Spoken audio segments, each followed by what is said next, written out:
नमस्कार आदाब दोस्तों। तो चलिए आज हम फिर लाए हैं देश दुनिया की तमाम छोटी बड़ी ब्रेकिंग न्यूज़। तो खबरों को स्टार्ट करने से पहले आपसे छोटी सी रिक्वेस्ट है दोस्तों, अगर चैनल पर नए हैं तो चैनल को सब्सक्राइब करें, नोटिफिकेशन को ऑन करें और वीडियो को लाइक करें, अपने दोस्तों में ज़्यादा से ज़्यादा शेयर करें। तो बढ़ते हैं खबरों की। केंद्र अर्धसैनिक बलों और दिल्ली पुलिस के कुछ ऐसे कार्मिक जिन्हें ज्वाइनिंग के बाद राष्ट्रीय पेंशन प्रणाली में शामिल कर दिया गया था, अब वे दोबारा पुरानी पेंशन योजना का लाभ ले सकते हैं। केंद्रीय गृह मंत्रालय की ओर से इस बाबत आदेश जारी कर दिए गए हैं। इस संबंध में DOPT के 3 मार्च 2023 के कार्यालय ज्ञापन का हवाला दिया गया है। दिल्ली पुलिस आयुक्त के दफ्तर से भी ऐसे ही आदेश दिए गए हैं। दिल्ली पुलिस में अनेक ऐसे कार्मिक हैं जिनकी भर्ती प्रक्रिया 2003 में शुरू हुई थी, मगर ज्वाइनिंग 2004 या उसके बाद मिली थी। इस क्रम में करीब 3 दर्जन वे SI भी शामिल है जो सीधी भर्ती के जरिए सेवा में आए थे। उनकी ज्वाइनिंग 2005 में हुई थी, जबकि भर्ती प्रक्रिया 2003 में शुरू हुई थी। नतीजतन इन सभी को NPS में शामिल कर दिया गया। अब ऐसे सभी कर्मों को पुरानी पेंशन चुनने का विकल्प दिया गया है। केंद्र सरकार के इन आदेशों में कहा गया है कि ऐसे अधिकारी या कार्मिक जो राष्ट्रीय पेंशन प्रणाली को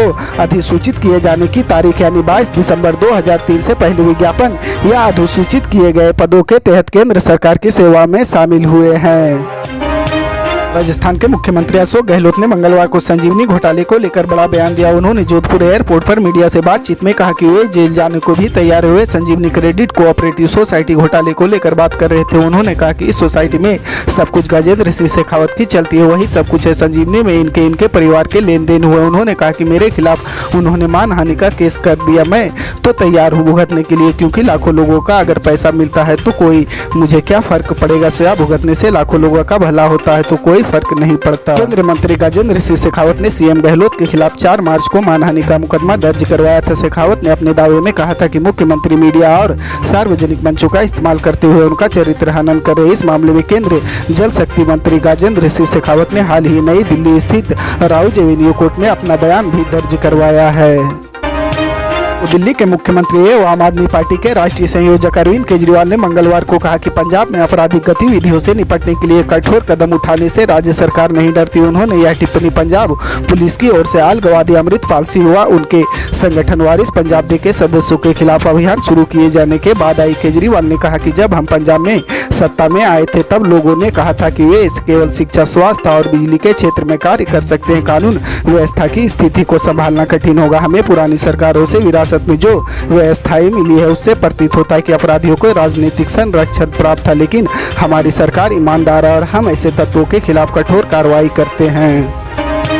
पश्चिम बंगाल के मुख्यमंत्री ममता बनर्जी ने केंद्र सरकार से बकाये का भुगतान नहीं किए जाने को लेकर 29 और 30 मार्च को धरने पर बैठेगी। CM ममता ने कहा कि सिर्फ पश्चिम बंगाल ही है जिसे इस साल भी मनरेगा के 100 दिन के काम के लिए एक भी पैसा नहीं दिया गया। उन्होंने आरोप लगाया कि प्रधानमंत्री मोदी से मुलाकात के बाद भी केंद्र सरकार की ओर से अभी तक फंड नहीं आया है। ममता बनर्जी ने कहा कि मैं इस संबंध में लगभग 6 महीने पहले प्रधानमंत्री मोदी से मिली थी। इस दौरान मैंने विभिन्न मदों के तहत 1.15 लाख करोड़ रुपए के भुगतान के लिए कहा था। इतना ही नहीं, जब गृह मंत्री अमित शाह पश्चिम बंगाल के दौरे पर आए थे तब भी मैंने बैठक के दौरान यह मुद्दा उठाया था। हमारी ओर से केंद्र सरकार को कई पत्र लिखे थे। ममता बनर्जी ने आरोप लगाते हुए कहा कि केंद्र सरकार जानबूझकर राशि रोक रही है। उड़ीसा रवाना होने से पहले ममता बनर्जी ने कहा कि केंद्र की ओर से कई टीमों को भेजा जा रहा है। ED और CBI के निर्देश सरकार के आदेश पर स्थानीय भाजपा नेताओं की तरह काम कर रहे। इस तरह से देश नहीं चल सकता। ममता बनर्जी ने कहा कि मैं इसके लिए विरोध में 29-30 मार्च को दिन तक प्रदर्शन करूंगी। कर्नाटक में विधानसभा चुनाव से पहले नेताओं को एक दल को छोड़कर दूसरे दल में शामिल होने का सिलसिला शुरू हो गया। इसी बीच भाजपा नेता बाबूराव चिंचानसूर ने सोमवार को कर्नाटक विधान परिषद सदस्य अपने पद से इस्तीफा दे दिया। विधान परिषद से इस्तीफा देने के साथ ही ऐसा माना जा रहा है कि वे अब कांग्रेस में शामिल होने को तैयार है। कांग्रेस में शामिल होने को लेकर अटकलें तेज हो गई है। बता दें कि बाबूराव चिंचानसूर ने 2019 में लोकसभा चुनाव में कांग्रेस के वर्तमान अध्यक्ष मल्लिकार्जुन खड़गे को हराने में महत्वपूर्ण भूमिका निभाने वालों में से माना जाता है, जो अब कर्नाटक में कांग्रेस का हाथ थामने को तैयार है। चिंचानसूर कल्याण कर्नाटक क्षेत्र से कोली कबालिया समुदाय के एक प्रमुख नेता को रूप में देखा जाता है।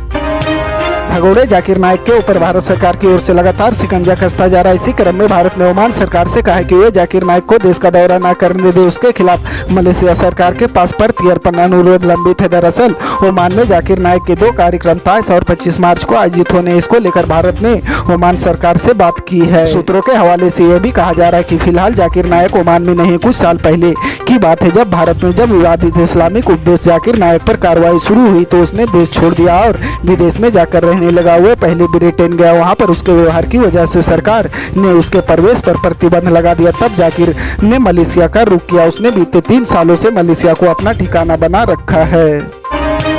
तेलंगाना में सत्तारूढ़ भारत राष्ट्र समिति की विधान परिषद सदस्य कविता ने नई दिल्ली में प्रवर्तन निदेशालय के सामने पूछताछ के लिए जाने से पहले अपने पुराने फोन दिखाए। उन्होंने एजेंसी के इस दावे पर कड़ा ऐतराज जताया। उन्होंने अन्य कुछ पुराने फोन नष्ट कर दिए हैं। ईडी कार्यालय में प्रवेश से पहले कविता ने मीडिया कर्मियों को अपने पुराने फोन दिखाए हुए आज लगातार दूसरे दिन पूछताछ के लिए ईडी अधिकारियों के सामने पेश हुई है। कविता ने ईडी के एक अधिकारी को अलग से पत्र लिखकर कहा कि वह अपने सभी फोन जमा करे जो अपने अतीत में इस्तेमाल किए होंगे और जो अधिकारी ने मांगे हैं। उन्होंने कहा कि उनके अधिकार को लेकर और इस दलील को लेकर किसी पूर्व ग्राहक के बिना ये फोन जमा किए गए हैं कि क्या किसी महिला के निजता के अधिकार का खंडन करते हुए उसके फोन का ताका झांकी की जा सकती है।